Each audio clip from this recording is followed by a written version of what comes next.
Hey guys, welcome back to We Watch a Movie. I'm Mike. I'm Jay. And this is AssCast. That's AHS Cast, American Horror Story Cast. It's AssCast. We just wanted to make a podcast about Cast about the asses. Yeah, basically. So this episode is setting up the final episode, and it's called Fire and Rain. Harry, I've reached the top. Donald Trump named it. Oh, that's Fire and Fury. I don't know. Let's not talk about that. Orange faceness. One funny thing they did in this episode is everybody thought at the beginning of the first episode, which is we're finally starting to get back around to that again. Everyone thought when they mentioned, the president did it, or something, they were like, I can't believe he did it, or whatever. We all thought that was a reference to Trump, since the show likes to do the political thing like they did with Cult last year. But as it turns out, that was, in fact, at least it seems like it's going to be Michael Langdon based on what his idea is to end the whole world. Michael Langdon was very still emo as fuck at the very beginning of this. Like, I don't know what to do. Dad doesn't approve. No one listens to me. I just try to make ideas, and everybody's fucking against me, Mom. My brother stole my Etch-a-Sketch. God damn it. I want a scooter. I want to be like Tony Hawk. And then it's like, finally, the two douchebags from Silicon Valley, like, I had enough of this. Mutt and Jut. Yeah, they're like, I'm fucking done. Like, you also see that they control the speech process and the brain of this android, Kathy Bates. And you know what? I'll get to that point because, well, let's get to the main really meat and potatoes of this episode when he goes on a slaughtering mission to the meat and potatoes to the coven and fucks that shit up. That was amazing. Yeah, and by the way, so I guess he recruited the Voodoo Queen in the efforts to break their spell, which was very Harry Potter bullshit right at that point. She was like, we're protected by a spell, don't worry, I played D&D before. Force field. And then the fucking voodoo priest is like, I rolled a natural 20. The access granted. The Demigorgon. And then he comes in there, and it's very like, it was cool because he stops that shit Matrix style, all those little needles coming at his face and throws them all back at him and shit. But like the whole scene, like, these are supposed to be some of the more powerful witches in the coven, because they're all preparing for Michael Langdon's eventual arrival, or possibility thereof.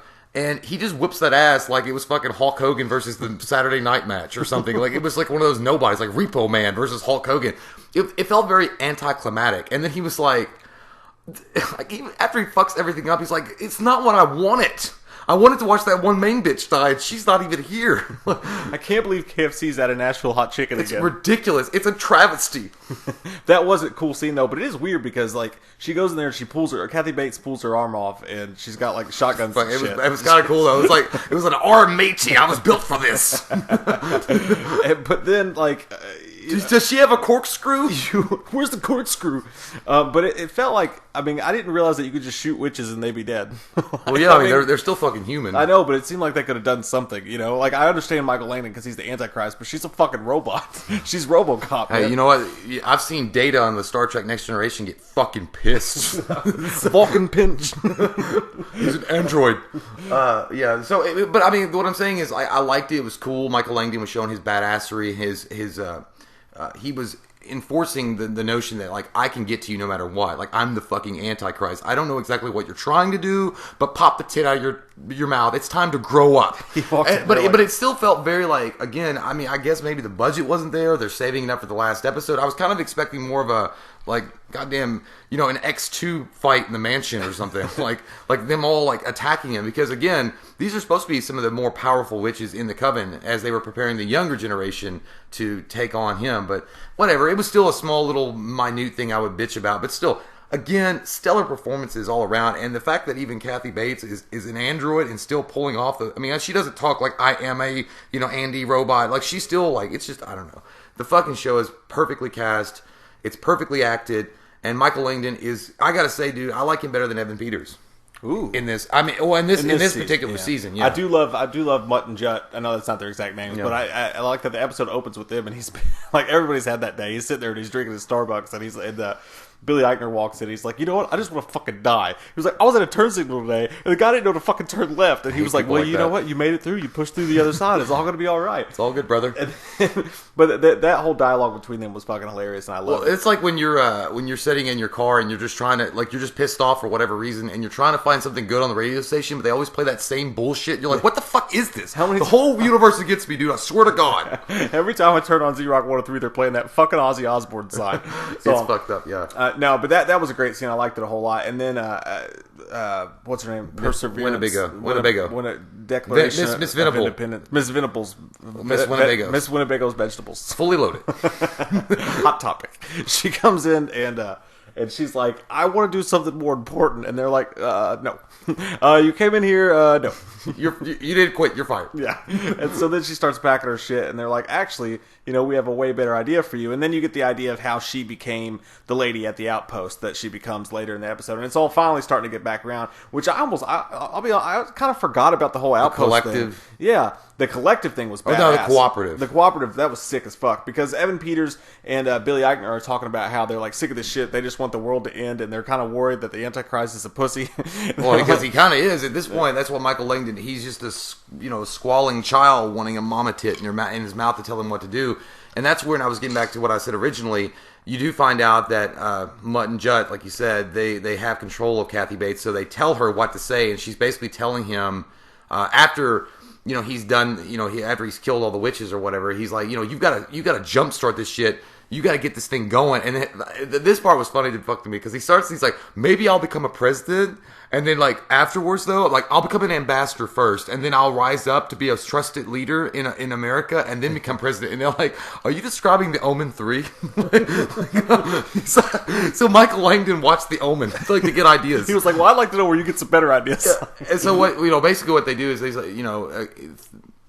Mutt and Jutt through Kathy Bates tells Michael Langdon to come back and meet with them, and then they're going to go over a possible ways that he can end the world in an effective way. And when he gets back to Silicon Valley and he has a meeting with those two, they basically lay out the fact that the Illuminati are real, and it's got the Bushes, it's got Clinton, it's got Kim Jong-un, it's got all these people in there that are bent on destruction of the world, and they have nukes and arsenal ready to go, and they all sold their soul to the devil. So what's mine is yours, and yours is his, and his is yours. Like, it's just done. Like, you just go do this, they're gonna wait for you and tell them to launch the nukes. End of story. Like, that's all you got to do. Yeah, just show up, man. That was a badass scene though. When they all go to that meeting, they're all wearing that same get up, and they're sitting there, and you're just thinking, God, anybody, Dennis Rodman could be under that veil. You don't even know. Taylor Swift. I was looking. But he walks in. The Duck Dynasty people. He lays down. Everybody's like, what? We don't want to do this. And he's like, no, calm down. It's fine. He's like, we're all going to go to Bush's ranch in Texas. Well, I think that was one complete reference to Bush, because he's like, under that ranch of yours, there's at least a fallout shelter. And again, he lays out he gives them all these little notebooks or whatever, and lets them know. He goes, turn to page 6 on the construction of your own fallout shelters. So, I mean, nothing really big, gigantic happened, except for the fact how it's revealed that we got to the point that we were at the very beginning of the first episode, or getting to that point. It gears up in that level, but it's still good. Yeah, and they set it all up for the last episode that's upcoming, which I can't believe that last episode's already coming up. It flew by in a flash. Yeah, it's one of those weird, this season's strange, dude, because they jumped all over the place like they did before, but there's no, real cliffhangers like there have been on other seasons. It's just kind of I wonder what weird shit they're going to do this episode. In this final episode, they set it back up to really get back to where we wwere at the beginning of the season, which is pretty cool. The whole season's weird. I like it. It's enjoyable. The characters are fun to watch, but there's really just nothing big. I feel like I'm going to forget this season. It'll be the season I'm like, what was that one season? What did they do? What was it?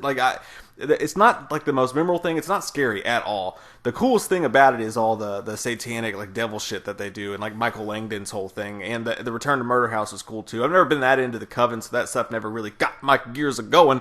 But never got your dick hard. Yeah, it's still a pretty good season. And by the way, the Warlocks, they did something cool with them when they go to see them.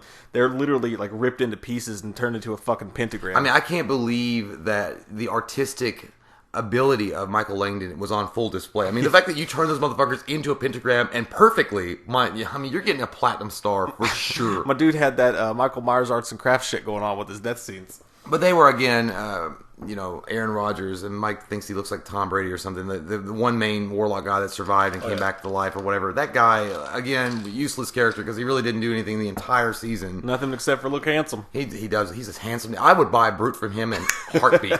But other than that, I don't know. I kind of agree with you. The fact that I like this season. I really do enjoy this season. But I like this season for. I'm a big geek anyway. I like the superhero shit and the nerd stuff, and it really does feel like X-Men. So if someone was going to ask me specific episodes of the X-Men animated cartoons in the '90s, I wouldn't be able to pick them out. I'd be like, oh, I remember that show, and I remember certain moments of those shows, but not specific episodes. That's what this season feels like. It's the coolest X-Men like TV show I've ever fucking seen, but I won't be able to remember a goddamn thing about it, like as far as full-length episodes, just moments of it. Yeah. And I mean, that's what it's, again, it's X-Men, it's Harry Potter, it's fucking magic, it's like whoopity-doo-boo, Space Mountain, but there's no like Cult had some horror elements in it, like as far as like not necessarily hallucinatory or like herky-jerky weird bitches like walking on walls and shit, but it had what could essentially be real-world cult mentality as far as like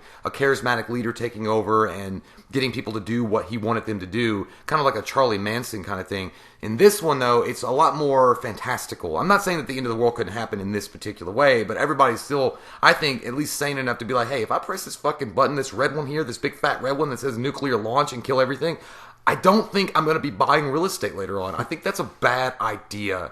So it's still fun though. I mean, I've had fun as fuck. Like, and that's why I guess why it's gone by so fast. Yeah. It's just been a well-oiled machine. If you cut him, he bleeds. So yeah, that's this week's episode, guys. It was pretty fun. It was a good episode. It's all just tying things together for this Wednesday is the final episode. We'll try to get that one up as quickly as we can for you guys. By the way, I think that Michael Langdon is evolving slowly but surely into I can't believe it's not butter kind of guy. Like for the 2018s. Grey Poupon? Like, yeah, a Grey Poupon or something. He just looks very like distinguished. Even though I do like that Mutton Jet though, at one point it's like, don't even get me started about his hair. Yeah. I think they turned it out to be one of the highlights. I would like of to the see whole something season. around those two. Like for sure. Like keep them as permanent, like I don't know. I'd like to see some YouTube shorts. I'd love it. But yeah, that's this week's episode, guys. We love your fucking faces. If you're new to the channel, click that subscribe button to get some goddamn wham up in you. Feel it. We watched a movie. Yeah. We watched a movie. We watched it. We watched a movie. Yeah. You know what? We did a review. We watched a movie. We watched a movie.